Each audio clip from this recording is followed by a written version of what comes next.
Talk to Allah. Speak to Him. Tell Him your difficulty. Tell Him your challenges. Tell Him how you are suffering. Tell Him what you are going through. Talk to Him. Cry to Him. Communicate with Him.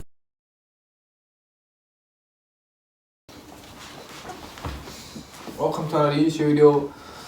Today we're going to be talking about 9 steps of Hajj at a glance. So how do I perform Hajj? Number 1, there are 3 forms of Hajj: Tamattu, Ifrad and Qiran. For the purpose of this Hajj guide, we'll use the Tamattu form of Hajj, which is what the Prophet Muhammad, peace be upon him, blessings be upon him.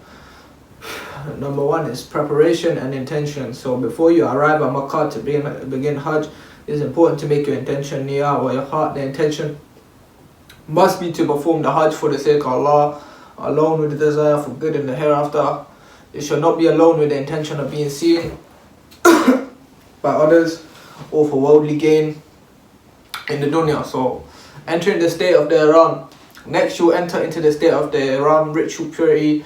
For men, this means wearing a designated white cloth with one piece wrapped around your shoulder and around your waist. Ladies may your any clothing of their choice wear, but you should ensure they observe the rules of I don't know what that says, Kijali.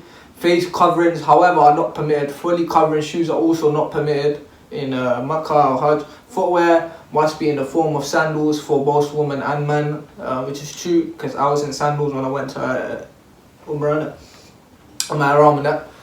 Ihram describes the spiritual state both enter once you have made the intention to go Hajj. When over 2.5 million pilgrims descend into Makkah, there shall not be any outward distinction between them.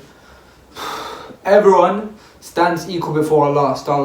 One's status, his race, culture and wealth are irrelevant. The rules are around the clothing of Ihram, more extremely simply yet strict. Tip is carry out spare Ihram clothing if you can. As for sandals, we recommend investing in a decent pair and trekking sandals. They're meant to be the most comfortable and practical, given that you'll be walking long distances, which is true. I went Umrah in February and yeah, boss, it's a trek, wallahi, but normal distances can tarmac as well as gravel, and wearing your sandals before you depart for Saudi so that you do not get cold.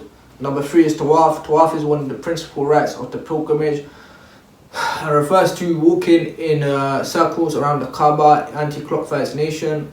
One Tawaf is made up of 7 complete circuits, with each one starting and ending at the black stone, which is situated within Kaaba. In addition to your Tawaf, you can also offer 1 and 2 prayers to thank Allah for arriving safely and to mark the start of this incredibly spiritual journey. Number 4 is Saf and Marwa. After you perform your Tawaf, you will then perform what known as Sa'i, walking and running between the 2 walls of Saf, a good and Marwa.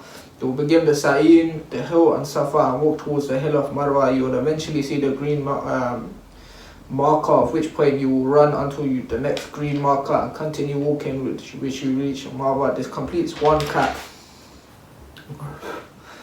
You will then return to Safa to complete your second lap year. So it's complete once you have performed a total of 7 laps between the hills of Safa and Marwa.